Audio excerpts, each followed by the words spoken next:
ரொம்ப ஈஸியான ஒரு சாம்பார் எப்படி செய்கிறதுன்னு பார்க்கலாம். அதுக்கு முதல்ல ஒரு குக்கரில் கொஞ்சம் துவரம் பருப்பும் பாசிப்பருப்பும் வாஷ் பண்ணி எடுத்திருக்கேன்.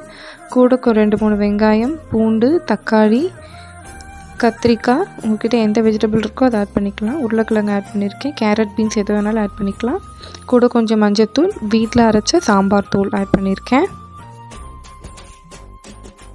முடிஞ்ச அளவுக்கு நீங்களும் மசாலாஸ் வீட்லேயே அரைச்சி ப்ரிப்பேர் பண்ணுங்கள். அப்படியே உங்களால் அரைக்க முடியலன்னா ஹோம்மேட் மசாலாஸ் நிறைய பேர் இப்போ சேல் பண்ணுறாங்க, அதை வாங்கி யூஸ் பண்ணிக்கோங்க.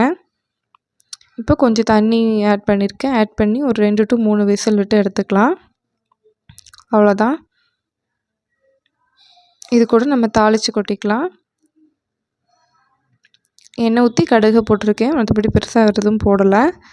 நாங்கள் ஊருக்கு போகிறோம், அதனால் காய் எல்லாமே காலி பண்ணிட்டேன். வீட்டில் இருக்கிறத வச்சு மட்டும்தான் இப்போ சமைச்சிருக்கேன். ஸோ கருவேப்பிலை மல்லிலாம் எதுவும் இல்லை, அதனால் இப்படி தான் போட்டிருக்கேன். ட்ரை பண்ணி பாருங்கள்.